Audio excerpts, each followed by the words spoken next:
So with the release of Cybernetic Horizon comes a very interesting archetype known as the Danger. The reason this archetype is interesting is due to the fact that when one of the monsters is discarded, you can either destroy one face-up card with Bigfoot, search a Danger card with Nessie, special summon a Danger from your deck with Jackalope, or special summon a Danger from the graveyard with Chupacabra. They also have a trap that acts as a graceful charity, which is called Danger Zone. They also have a terrible field spell that we are not going to talk about today. As you can obviously tell, they already have quite a lot of potential. All they need is just a little bit more and the archetype potentially becomes tier 1. So here's the question, is the Danger archetype worth it? So the archetype just came out and it most certainly hasn't done anything yet as we are in the off season. However, I plan on making a few parts to this video as new support comes out and the price changes. So as of right now, the core is quite expensive. If you were to add everything from the core, which is 3 of all the Danger cards except Realm of Danger, the price of the deck is around $286. That's quite expensive in my opinion for an archetype that just came out. However, I'm going to suggest a price for when to pick this archetype up. And that would be, not really a price, but in 2 months, on September 1st, 2018. Now you might be asking, this is the oddest way to choose when to buy the core. However, let me explain. So if we were to take a look at the average point where a set starts getting leaked, the TCG content appears, the OCG imports, etc., we would notice that all of this starts happening a month to 2 weeks before the set drops. So to close the gap between the new cards being announced, hype prices, etc., while still getting the Dangers at a cheaper price, would be around September 1st. This is the point where we are a month and a half away from getting the announcements for the new cards, the hype hasn't occurred yet, and we can pick them up at around their lowest point.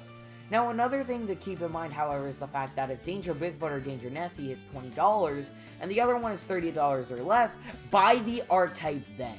I cannot stress this enough. For an archetype with so much potential for being tier 1, for potentially an event like the NAWCQ 2019, this is a steal.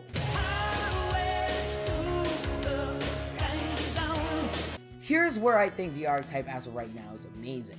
There is so much to do with this deck. You can easily build a Dark World variant, a Burning Abyss variant, a Sky Striker variant. Surprisingly, there is an ABC variant. I've even tried a Shaddoll variant. There is just so much you can do with this archetype as of right now, and it is so much fun.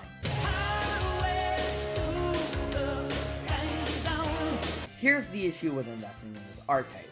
You're mainly buying it now so you don't have to pay more later. What I mean by this is right now it's not the greatest archetype. However, soon it possibly will be tier 1. Possibly is a key word in that sentence. We have no clue what support this archetype will get in the future. However, here are 2 things I want to mention. The first thing is that this archetype has a lot of potential to be really good. It has the same features that Burning Abyss did when they were initially released, as in a searcher, a special summon from deck, and a special summon from graveyard. They also have a removal card, and they have a archetype searchable Graceful Charity trap. This is quite a lot to have for the first wave of support. They just need a little more, like maybe an extra deck monster, and maybe the archetype will be tier 1. The other thing is, there is just so many ways to have fun with this deck. Like I stated before, there are quite a few ways to build this deck. For the casual player, I think right now you should be looking for another deck to play with, as this deck will be expensive for the longevity of its playability, until it gets reprinted at some point. However, for the competitive player that sees the potential in this archetype and thinks it will be good eventually, then I would recommend waiting until the point I mentioned earlier in the video to pick up this archetype, as I honestly think it will be tier 1 at some point, and if not tier 1, it will be a solid option to top an event with. Thanks for watching, guys. I am officially back. Uploads will be returning consistently, so get excited for that. I hope you guys enjoyed the video. Make sure to like, comment, and subscribe, and hit that notification bell, and I'll see you guys next time.